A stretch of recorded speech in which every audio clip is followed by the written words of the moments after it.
Okay friends, it's time to get started on our job. Now as you can see, I'm in the back of the vehicle. I'm going to go ahead and grab onto this back seat, give it a little tug. Once that pops up, go ahead and slide it out of the way. That exposes your battery. The next thing that you want to do is take an 8mm and go ahead and relieve this negative battery terminal from the battery.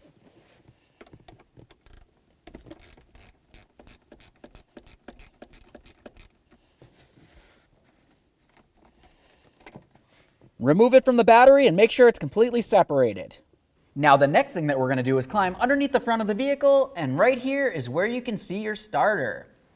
Now let's go ahead and start pulling this out of here. To do that, we're going to come right over to this area, and this is actually a push clip. So I'm going to use a fork tool, carefully get in between this area and gently remove the center aspect. Once the center comes loose, it should be unlocked and you can fully remove the entire push clip. There it is. Now at this point, you can move this bracket around. Now we can continue on to this 10mm headed bolt. I'm going to use my ratchet wrench on this.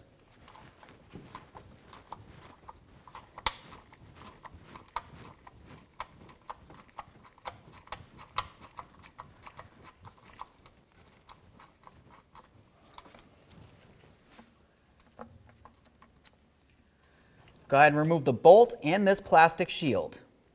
Inspect them, set them aside. So now looking at the front of the starter, you can see that you have two wires. We have one with an 8mm headed nut that holds it on. That's the bottom wire.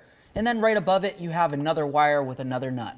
I'm going to start with the lower wire. We'll go ahead and pop off that 8mm nut, and then we'll do the larger wire.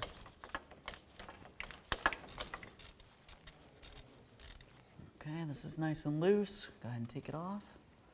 Go ahead and give that nut a quick inspection and set it aside. Let's go ahead and pull that wire down, give it a quick inspection. We'll clean this up in a minute.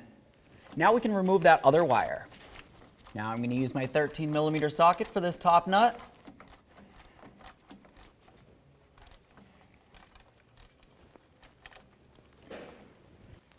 There it is.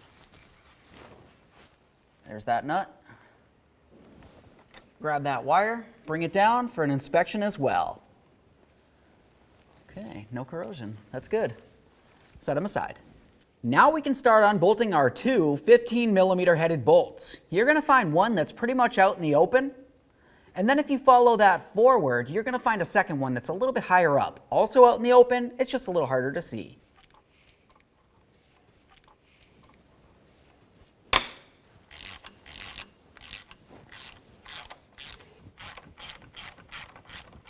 This one's nice and loose. I'm going to do the exact same thing to the other one. Now at this point, the starter is getting loose from the transmission.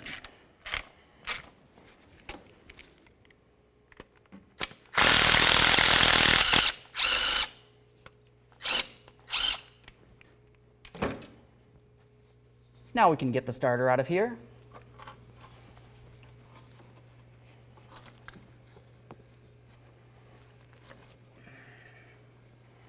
There it is, friends. Okay, so now you're just going to want to go ahead and pull those bolts out of the starter. Give them a quick inspection. You want to make sure the threaded area is perfectly clean and it doesn't look like it's rotted or ready to break in any way.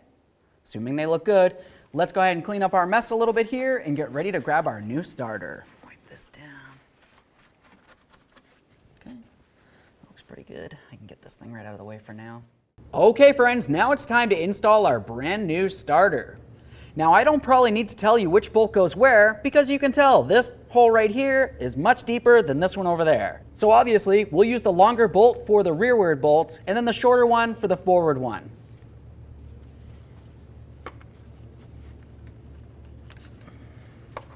Put this up and in there. There we are. Now once it feels as though you have it in position, go ahead and start putting in your mounting bolts. Sometimes you just have to wiggle the starter around a tiny bit, get everything lined up. All right, now that I have both mounting bolts started, let's go ahead and bottom them out and then we'll torque each of them to manufacturer specification. Now at this point, we have the starter mounted in there. We're gonna start dealing with the wiring. Now, when I told you before, you wanna make sure that this is clean and smooth, I meant it. We're going to go ahead and sand down this area here and then the other side of the wire as well. Once we finish this larger wire, we're going to do the exact same thing to the other.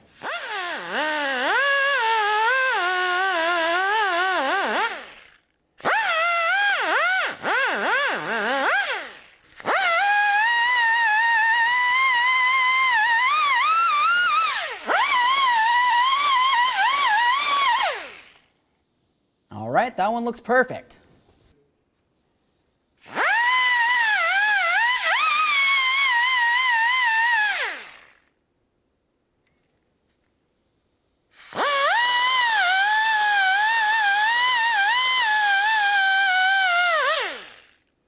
Now let's go ahead and take the mounting hardware off of the starter. I've got a nut, and then I've got a couple washers for this smaller wire here. Go ahead and take these off, set them aside. Let's do the same for the larger. Get that nut. It's going to have two washers as well. You've got a locking washer, and then you have a flat washer. Now we can connect our top positive wire here. Let's go ahead and slide that right onto the stud. Now we're going to start putting on our mounting hardware. Let's start with the flat washer, and then your locking washer, which is the one with the little slot on it.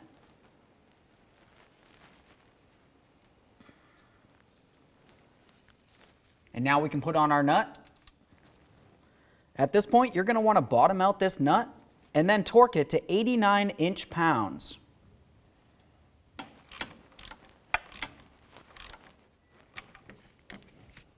Okay, let's go ahead and torque this.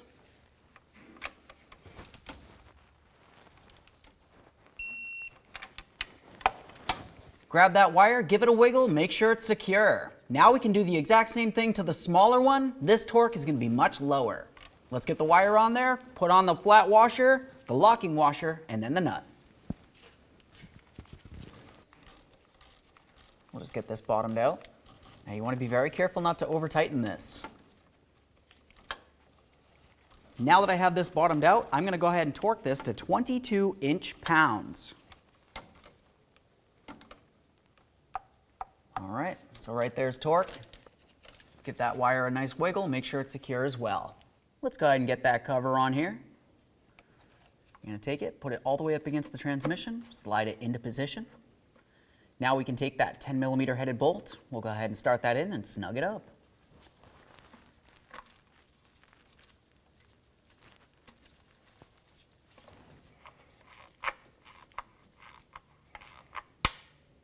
All right. Now we can put this back on. Slide it right over this. Put the lines into position inside those rubber grommets. Go ahead and squeeze that together. Line up that hole. Grab your push clip. We're going to slide this right on through by pressing the outer aspect first.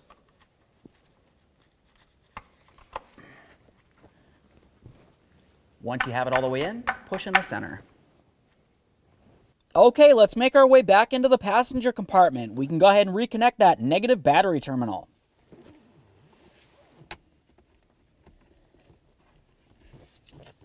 You're going to want to make sure you have this nice and tight so it makes a great connection. That feels good. Make sure it's tight. Now we can slide the seat in position. Make sure your seatbelt buckles are up, and then press it down. Give it a tug to make sure it's secure. Okay friends, we got our starter in there. What's left to do now? Now typically you're going to want to hop in that passenger compartment and try starting up the car several times, maybe 3 to 5 times. Essentially just make sure that the starter functions properly. After that, take it for a road test. Thanks for watching.